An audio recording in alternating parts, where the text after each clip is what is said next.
Dan Illman, Mike Beer, race number 10 at the fairgrounds on a star-studded Saturday afternoon is at about 1.125 miles on the turf. It is the Grade 3 Fairgrounds Handicap. Let's meet the field and the horse they're all going to have to beat, Mike.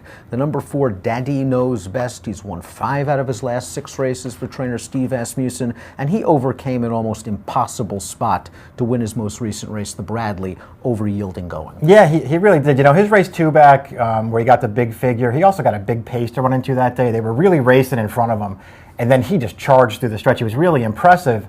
Last time in the Bradley was the total opposite of that. They walked in front of him. He tried to stay into the upper stretch and had no room. There was nowhere to go.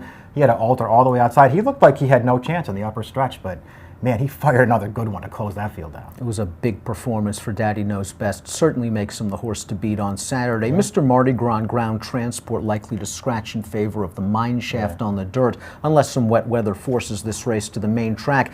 That may leave the number 2 Skyring, Mike, perhaps as the main speed. Skyring, of course, best known for wiring the Dixie last year on Preakness Afternoon at a huge price, but since then it's been all downhill for this horse. He just seems way off form. Yeah, I mean, he didn't run well after that race, although I think if you look closer at him on paper, it's not like he ran in that many good spots after that. I mean, they tried to go long with him a couple of times. They ran him in that 4-star Dave against Wisedan. He had no shot in there. One of them came off the turf. So I mean, there were some excuses for him. The question for me with him is, are they going in here? Because last time in that Diliberto, they did not go. They took him back off the pace that day, and you can see from his running line, that didn't work out too well. They're supposed to be going from the inside post here. Formulator fact for this race concerns the number 5 Gentleman's Kitten for trainer Michael Maker. Over the past couple of years in turf routes, with winners last out jumping up into graded stakes, Maker has over a $4 return on investment. Gentleman's Kitten earned a big number most recent, albeit with a good trip. Yeah, I mean, he did, but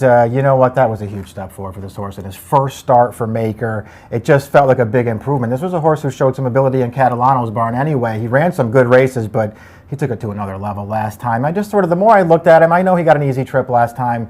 I kind of wanted to try and beat Daddy Knows Best in this race, and if I'm going to beat him, I'm going to try and beat him with a horse who's going to be in front of him in this race. This horse, there's a pretty good chance. If he's not right on the lead, then he's stalking Skyring in here. I think he might pull a pretty good trip in this race. A couple of other horses stepping up off sharp efforts are Hard Aces, who's won 3 in a row, including his turf debut at the fairgrounds on January the 31st, and Unitarian, who's won his last 2 races for Todd Pletcher with career best Buyer speed figures. Hard Aces and Unitarian, yes, they're sharp, but this is a big step up in class for both. Yeah, a big step up. I mean, Hard Aces beat a 3-horse field last time, and I'll sort of make him do it again. Unitarian, I mean, I just don't know what to say. I'm not a big fan of this horses, and if Pletcher ships him over and runs him in a stakes race, I guess he means business with him. But and look, going into the Gulfstream race last time, that was a pretty good allowance field, all things considered. There were some good horses in there, and he did not get an easy trip either. You had to circle him from last. He was good, but you know, you look at that race, I mean, they were all bunched up at the finish, you know, 6 or 8 of them right there in the mix. I don't know how, it looked strong on paper. I don't know how strong it really was on the track, and I'm not that much of a fan. I can't use this horse, Dan. I think you'd agree that Daddy Knows Best is the horse to beat, but we're both going to take the 7 pounds, and we're both going to take Gentleman's Kitten off that career best effort. First time for Mike Maker. What odds do you accept? I feel like there's no way he's going to be a great price in here, but if I can get him at 3-1 against Daddy Knows Best, I'll bet him to win. Gentleman's Kitten's going to be my top pick as well. Have to use him and Daddy Knows Best in multi-race wagers. Enjoy the Fairgrounds Handicap.